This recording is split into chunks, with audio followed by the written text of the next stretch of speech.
Hey guys, welcome back to today's video. Today is Thursday, August 22nd, 2019, and today we're going to be looking at a 2020 electoral map based off of polling data between Senator Bernie Sanders from the state of Vermont and President Donald Trump.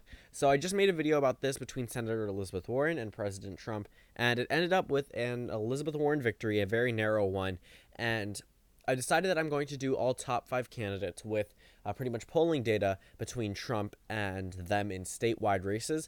That's pretty much the only data that we have in terms of candidates. The remaining other 17 candidates now, with Jay Inslee recently dropping out and possibly narrowing down to 21. If Tim Ryan actually does drop out instead of just suspending his campaign. But pretty much the rest of those candidates don't really have statewide data. It makes sense. A lot of polling firms don't want to waste money on candidates that are probably going to drop out in a couple of months. So right now we only have data between Bernie Sanders and Trump, and Donald Trump between Biden, Sanders, Warren, Buttigieg, and Harris versus Trump. So those will pretty much be the only videos that I'm doing. I've already done Elizabeth Warren. I am now doing Bernie Sanders. I'm going to possibly do Senator Harris or Vice President Biden next, and I'll probably finish off with Buttigieg, just considering that he's in 5th place and it's not exactly a pressing issue compared to these candidates who have, triple his amount. And nothing to put him down. He's definitely doing amazing for someone who used to be a nobody, considering all the other 4 top names were definitely circulated way before anyone even heard of Pete Buttigieg. But again, that's just how the numbers lie. So we'll start off just going through all the safe Democratic states. We know which states are going to go to Bernie Sanders. If I'm avoiding some safe states, that just means that I have polling data from them. Nothing really that interesting about them. Just I'm avoiding them for the time being. Pretty much just go through and see which states are expected to go to President Trump and Senator Bernie Sanders. So the polling data typically favors the Democrats in terms of right before the election, as Hillary Clinton proved back in 2016. But we could see some accuracy in these polls. I've seen a lot of comments about people throwing away polls just because they don't necessarily agree with them, and then picking up ones that they do agree with. For example, approval rating polls. A lot of people tend to say, oh, this poll is biased. We don't trust this poll because it shows Trump at 45% approval rating, but will be the same people to pick up the next poll that shows them at 47% just because it agrees with their agenda a little bit more. I don't personally do that. I don't find that to be a good tactic whatsoever, regardless if you're trying to push a narrative. It really will catch up to you if you're cherry picking data and then throwing away other data. Selecting polls to believe in will not do anything for you. Back in 2018, I saw a number of comments talking about how the general congressional ballot poll data was wrong, and that the Democratic Party was not going to win back the House, that it was going to be another Trump-like wave. And pretty much the only resemblance of a Republican, wave would be in the Senate, and even then, they had an opportunity to take a supermajority and ended up with 53 seats. I have nothing personally against the Republican Party or the Democratic Party or for either one of them.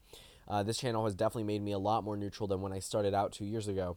But the thing is, when the Republican Party and the Democratic Party, the Democratic Party said they would win House, Senate, Republican Party said they would retain both.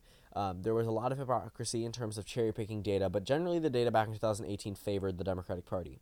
In 2016, it also favored the Democratic Party, but it was right in every single state but 4 states, and only 3 of them were expected to go to Hillary Clinton. That actually ended up going for Donald Trump. Florida was expected to go to Trump by polling data, Georgia, North Carolina, Ohio, Iowa, Arizona, Texas. All of those states were expected to go to Trump. Maine's 2nd district. All of those states and districts were expected to go to Trump in 2016, even Nevada, actually. And most of them did end up going to Trump, except for the state of Nevada. So polling data has actually been pretty accurate in years past. I really don't like that argument that just because polling data may not agree with your narrative right now, you may not necessarily believe in it. It generally hasn't been wrong. It was not wrong in 2012. It was not wrong in 2008. Was not wrong in 2004. And generally, if we're talking about most of the states, 2000, 96, 92. Maybe there were a few off polls. I definitely agree that there are some polls that we see that are off. I even see them today, but I wouldn't exactly throw out the entire thing. So enough talking about that in my defense of polling data, because a lot of my research is purely based off of data, and that's how you stay unbiased. But the safe Democratic states based off polling data are California and Massachusetts. So Massachusetts is Democrat plus 28. Nothing really surprising here. California is Democrat plus 33 again. Nobody really expected anything different. These are two safe Democratic states in presidential elections. No real reason as to why they wouldn't be this election as well, especially with someone like Senator Sanders. As for safe Republican seats, we have the state of Kentucky, which shows Donald Trump ahead by 22%, 10% less than he was against Senator Warren, which I think is pretty interesting. So a lot of this data is based off the same companies that polled Warren and Trump. So you can pretty much compare them when you get down to it in the other video as well. State of New Mexico does not have any data, but I would actually rate them as safe or likely. It's definitely going to be on the higher end of likely, but as of right now, I would say it's pretty safe considering looking at the approval rating, 2018 results, and possible 2020 results, and 2016 results. A lot of data in favor of New Mexico going into the safe column. So that eliminates our safe column on the Republican and Democratic side, but we have two likely Republican states and a number of likely Democratic states. The interesting thing this time around, we have no lean Republican states, which I think is pretty interesting. But yeah, let's go through it. So the likely Republican states, I'm going to go through those first, are the states of Arizona and South Carolina. So South Carolina goes to Trump by 8%, same margin as Senator Elizabeth Warren. But Arizona, surprisingly, a new poll actually came out from OH Predictive Insights, and actually the only other two polls were by them as well, showed Donald Trump ahead of Sanders, I believe, by 8 or 9%. And that actually matches up with the past two polls that have been taken here, which showed Trump ahead by 12 and 9% statewide, which is absolutely insane. This is the same poll that shows the generic ballot, Democrats versus Republicans, Democrats up by 3, and Mark Kelly ahead of Martha McSally by 6%. So, it's nothing about undersampling of Democrats or oversampling of Republicans, because they're seeing good data for the Democrats. Biden beats Trump in this poll. It's just Sanders is very lacking in the state of Arizona for whatever reason, more so than South Carolina, according to this data. That's probably not what's going to happen on Election Day, but it is just pretty interesting looking at the data and seeing those numbers. It's really surprising to me. Someone who has studied the state for the past 2 years and haven't seen any trends like it, but Nebraska 2nd District, I forgot to characterize early on. But let's go through the likely Democratic states. Again, like I said, there are a number of them. So the first one I would actually characterize as likely Democrat is the state of Virginia. There's no data there yet, but that's just the basic characterization that I give it for every single Democrat. Sometimes safe, actually, and sometimes lean for the weaker Democrats.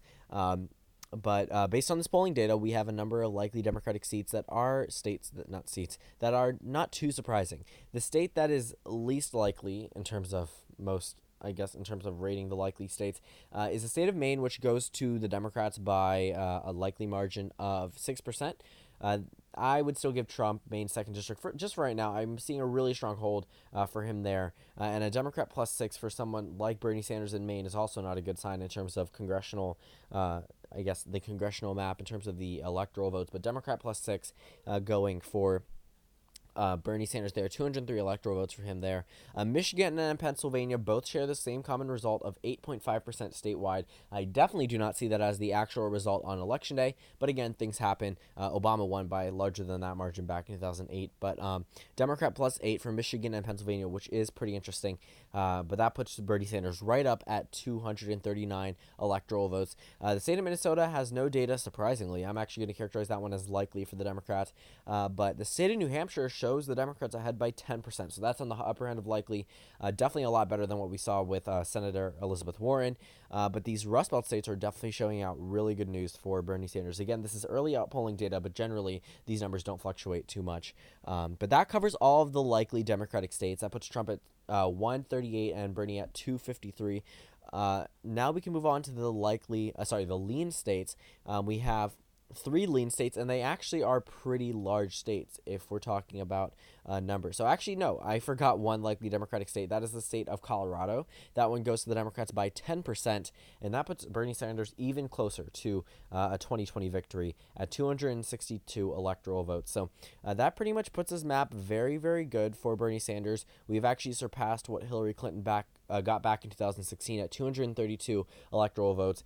Bernie Sanders is definitely doing a lot better than that, flipping back Michigan and Pennsylvania already. But that also means that we need to go ahead and finish off this map, which actually favors Bernie Sanders a lot better than what we're already seeing right now. So we have 2 three lean states in the Democratic column. Again, no lean states in the Republican column. Let's just get right into it. So the first lean state is actually the state of Wisconsin, which goes to the Democrats by 4%. That's actually a pretty good statewide flip considering Wisconsin was the most Republican back in 2016. But it is a flip regardless and officially makes Bernie Sanders the 46th president of the United States of America.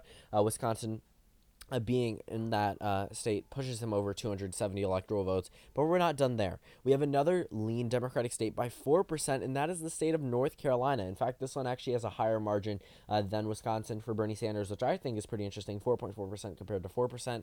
But North Carolina goes to Bernie Sanders, which I do not think is going to happen whatsoever. But again, data is data. I'm not putting my opinion into this. So North Carolina goes to Bernie Sanders, giving him 287 electoral votes. And also the state of Florida. That one goes to Bernie Sanders, which gives him 29 crucial electoral votes, putting him way past what Hillary Clinton got back in 2016.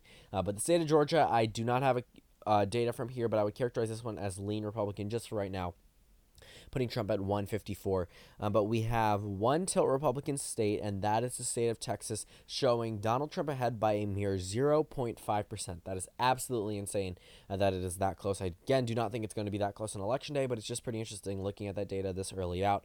And Nevada and Iowa are tilt Democratic states, both by the same margin of 0.5%, and Ohio is a pure toss-up with a tie between Senator Sanders and President Trump. So that wraps up this video with Bernie Sanders at 328 electoral votes, flipping back Iowa, Nevada, Wisconsin, Michigan, Pennsylvania, North Carolina, and Florida, and Trump at 192 electoral votes, holding on to Georgia, Maine second, Texas, and Arizona. So thank you guys for watching this video. Comment down suggestions below, and I will see you all tomorrow.